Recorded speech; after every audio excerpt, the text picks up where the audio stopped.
Genesis chapter 18. The Lord appeared to Abraham near the great trees of Mamre as he was sitting at the entrance of his tent in the heat of the day.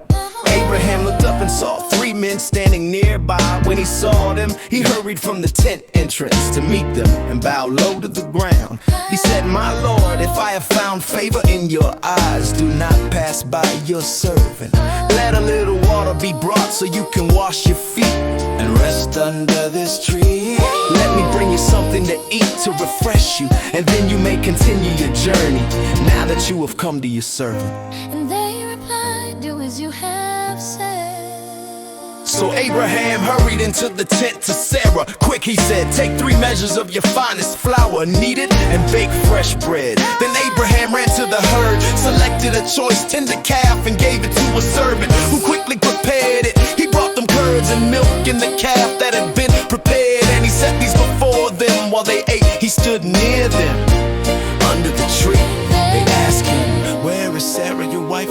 "There in the tent," he said. Then the Lord said, "I will surely return to you about this time next year, and Sarah, your wife, will have a son." Now Sarah was listening from the entrance of the tent behind him. Abraham and Sarah were already old, very advanced in years, and Sarah was long past childbearing age. So she laughed quietly to herself and said, "After I am worn out and my Lord is old, will I really know such pleasure?"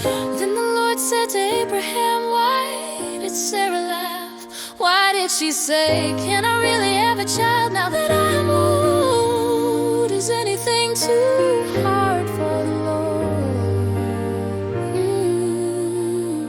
I will return to you at the appointed time next year.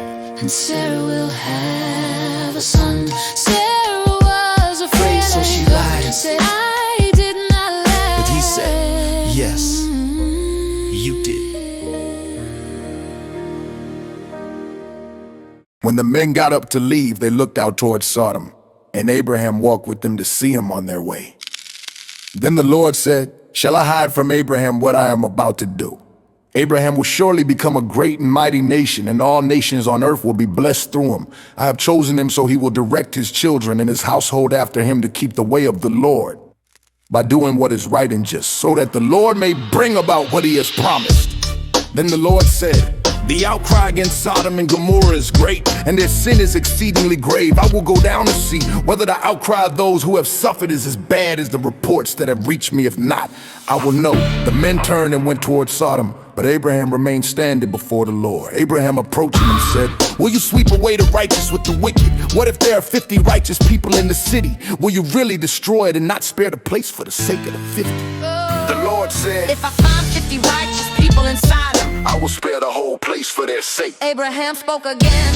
Now that I have been so bold as to speak to the Lord, though I am nothing but dust and ash, "What if the number is 5 less?" what if there are only 45 there?" God said, "I will not destroy it. I find 45. Abraham continued. What if only 40 have found it?" God said, "For the sake of 40, I will not do it." Then Abraham said, "Please don't be angry, Lord. But what if only 30 can be found?" God answered. "I will not destroy it. I find 30. Abraham said, Now that I dare to speak again." "What if there are 20? God said, For the sake of 20, I will not destroy it." Finally Abraham said, "Please don't be angry, Lord." Just one more time. What if only 10 are found? God answered, "For the sake of 10, I will not destroy it." When the Lord had finished speaking with Abraham, he departed, and Abraham returned to his tent.